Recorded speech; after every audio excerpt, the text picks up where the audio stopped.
Yo, what up, my people? Mark Ellert here, and today I'm going to talk to you about social etiquette with the visually impaired. In one of my more recent videos, travel etiquette with the visually impaired, there were some comments. People said they liked the content. It was useful, helpful information, but they also wanted some more examples about how to interact with the visually impaired. So here we go, everybody. Game time is the social etiquette with the visually impaired. But first things first, this is just general rule of thumb. You see, it's not fair to put actually the whole blind community under one umbrella and say everybody's going to react the same, because to each their own. Everybody's going to react differently to different situations. Depends on the person, depends on their background, it depends on the situation.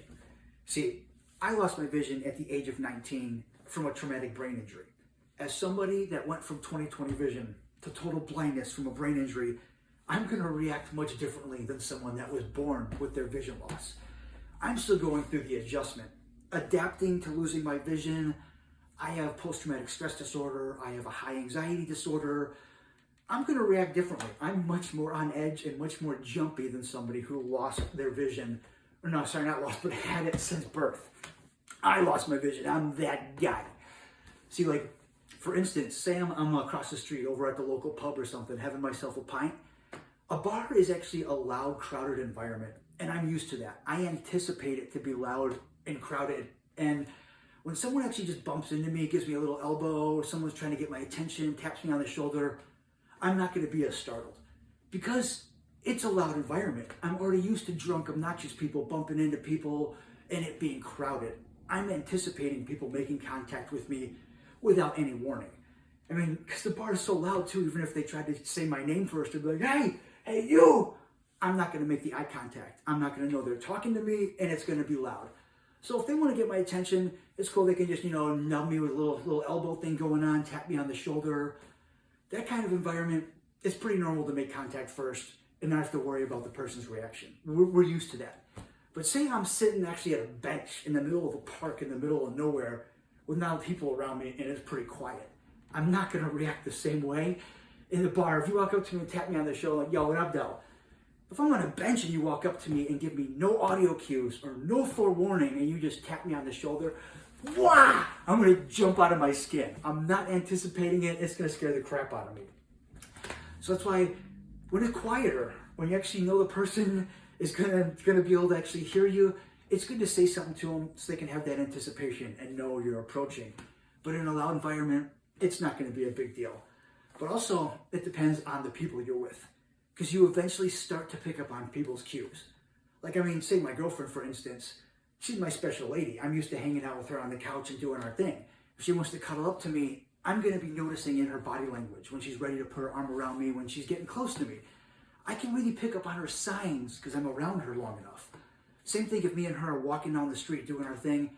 That's my baby. I know she's going to reach out to touch my hand or to hold hands with me while we're walking.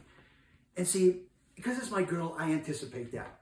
But say, for instance, I'm walking down the street and homie walks up to me and just starts holding my hand with no forewarning. It's not going to scare me as much as weird me out, because the hand isn't really like a vital thing. Your hand, it's just your hand. I make contact with stuff all the time. So somebody reaches out and touches my hand when I'm walking, it's not going to startle me. But if they tap me on the shoulder, hit me in the rib cage, get my body, that's when I really, really react. Because it's a natural body reaction, self-preservation. I don't see it coming, and my body is just warned. It just thinks something's going to happen, so it reacts. I jump, and I try to protect myself.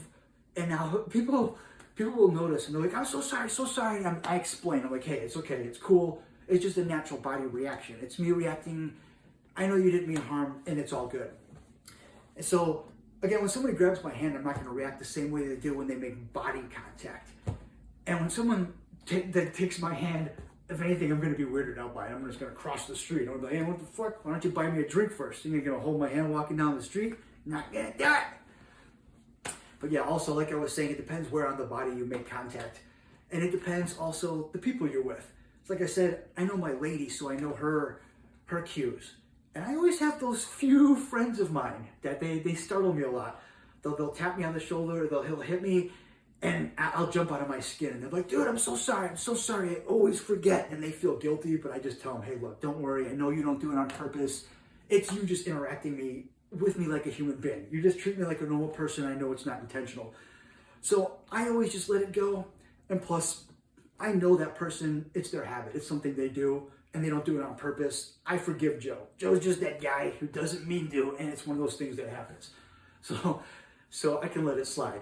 But one thing is when people see I'm actually reacting when they do it intentionally, that's when it's not funny. When people think that it's funny to scare the blind man, I don't like being used as a tool for your entertainment. You know, like when I first lost my vision, some of my friends like to mess with me. If I was wearing a hat, they would walk up to me, pop, and flip my hat off without any warning. I was a big victim of titty twisters, man. They got me good. So people would love to get up on there and get me because I couldn't see it coming. And again, that's not funny when it's actually intentional, knowing that I can't see it coming. Don't use me as a tool. But most people, they're just trying to be my friend. They're just trying to interact with me the same way. So when I react the way I do, it's not because I'm upset or angry. It's a natural body reaction. It's just me just flinching, you know? Like a sighted person, when you come home and you have the lights off and you bump into something, you're going to jump. It's just that automatic startle. So people, don't be too concerned when you startle a blind person. They will be able to forgive you, but try not to keep doing that intentionally. And it's not one thing actually that can really get to us and on our nerves. And hell, while I'm on the subject, everybody, here's another social thing. Being visually impaired, I use Uber a lot. I use taxi a lot. Obviously, I'm not driving myself around, you know. But when I use a taxi or Uber, sometimes the driver tries to be nice and courteous, but they'll actually overstep their boundaries. For instance, when I get out of the cab and start walking to the door, they'll insist on helping me. That's cool. They want to help me get to my location. I can dig that. But one thing is when I get to my destination and they want to interject, they'll actually talk to people like, hey, this gentleman's visually impaired. I'm his driver. I'm parked right there. I drive a blue Toyota, yada, yada. They'll give them the license plate and they'll tell them that whole life story. It's kind of embarrassing. It makes me feel like they don't trust me or think I'm capable. Also makes me feel helpless. It kind of takes the control away from me. It makes me feel like someone else is just walking into my spot and just calling the shots for me. It makes me feel like I lost control, and it makes me feel a little discombobulated. I don't really like it. It makes me feel uncomfortable that someone's taking my control away from me. So it makes me feel a little uneasy. It's good to trust that blind person and let us just do us. Let us do our thing. Let us call our shots. So when I get somewhere, I know what I got to do and how to interact with people. I know how to get back out and make it to the cab. So if you're a driver, respect someone's boundaries. It's always good to ask questions. Because see, I know what my needs are the best. It's better for me to communicate my needs when I get to my destination, to let my people know what I want and everything. I'm the consumer, and I know what my needs are. It's best for me to do it. But everybody, that's why thanks for listening today. Because again, I'm not trying to bitch and complain. I'm not just being a stubborn Irish bastard. This is just how I like to operate. This is how a lot of people like to operate. We like our independence, and we know when you're interacting, you don't mean offense by it. But this is good ways, is when you're around someone long enough, you'll pick up on their cues. You can tell by their body language and their reactions what they do and don't like. And I can tell when I'm around certain people the way they're going to react and how to protect myself and how to keep it together. But everybody, this is social etiquette with the visually impaired. Thanks for tuning in today, everybody. Keep it sexy, make good choices, respect your blind community. Pow.